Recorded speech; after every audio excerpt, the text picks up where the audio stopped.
Time for our guest now, Paul Nicholas, who first found fame in my favourite era, the 70s. In the sitcom Just Good Friends, he was a regular on Top of the Pops as well, thanks to bops like this one. Please give it up for Paul Nicholas. I thought you were going to say, and now live back from the dead. Paul, you were on my bedroom wall. Oh, my I have God. to say. I was absolutely... Not your bed, though. Not my bed, well, I can't remember that. But you and David Essex, the two of you, it was, well, he's better looking than me, let's be honest. No. Honestly, you've had such an incredible career because you were the first person, if I remember, to play Jesus in Jesus Christ Superstar. Oh, wow. Yeah. Because there's been a lot of publicity recently about Cynthia Elvira, that, you know, playing it. Was it a challenge for you? Were you religious at the time you played that? I wasn't religious. In fact, it was quite a tough job for me because it was my second job only. You know, I'd only done hair up to that point. And to play an iconic figure like Jesus Christ was a little bit daunting, to say the least. But we had a great director, and it was Lloyd and Tim Rice's show. It was their first really major musical in the West End. So there was a lot of responsibility on me, but it's all down to the material. Well, your reviews were incredible. And if the material was good, you know, you can succeed. And I enjoyed it. I'm not religious, but I remember the first time that I got crucified on stage. Who forgets that? We've all been crucified on stage. I remember. No, it was quite a moving experience for me because you can imagine I was sort of taken down below the stage and then attached to this cross and then rose up above the audience. Oh, and really it was a magical, you know, very religious moment. For real. And the only sound I could really hear was the audience sobbing. Oh, because for a lot of people, it means so much. Absolutely. Yeah. And then that, of course, am I right, spawned your pop career?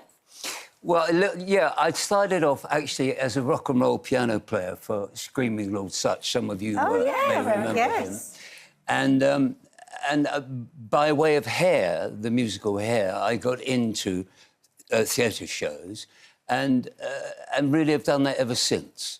And you're back at the theatre now, aren't you? Yes, I'm in Fawlty Towers. I know. Oh, it's so exciting. It's such an iconic show. You're playing the Major? Playing the... That's why I have this moustache. Oh, that's not your usual look, then. How are you doing it? Like, 8 shows a week is a huge amount of work. How are you still doing this?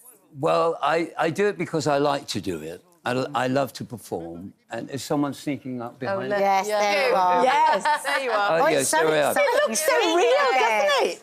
Yeah. Yes. Wow, look at that. What an actor. We were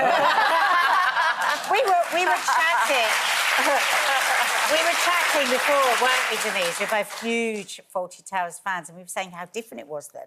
Presumably it's had to be adapted for the more awake audience. The Major's language was a little inappropriate for this day and age. Yeah. And that's been removed. But he's still funny, he's still bumbling, he's still, you know, an old fool, really.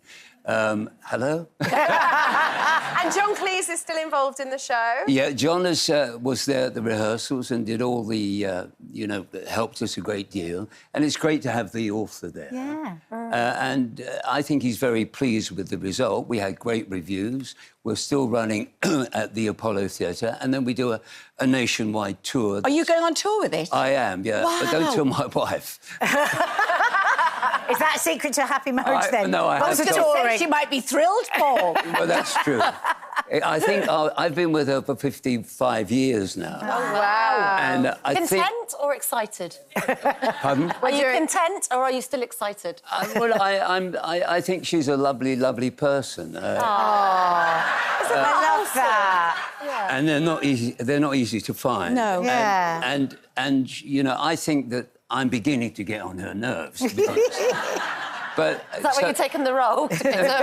No, but you know, it's what I do, you know, and we all have to pay bills and things. So I'm 80 now. I know, 80. So if you're, oh please. Amazing. I am living proof that there is life after death. Did you always imagine that you would still be touring and on the stage at 80? Not really. I wasn't expecting to necessarily be here at 80, but blimey. no. But I think the thing is that if you are able to do what you love doing, even into your 80s, it helps to keep you, moving and enjoying life. Yeah. And as I say, pay the bills. It's important that you still earn money if you're able to. And how's it feel about being such a heartthrob? Oh, Because Denise is in love with you. I don't know if you know. Still. Well, unfortunately, I'm not available. Shady.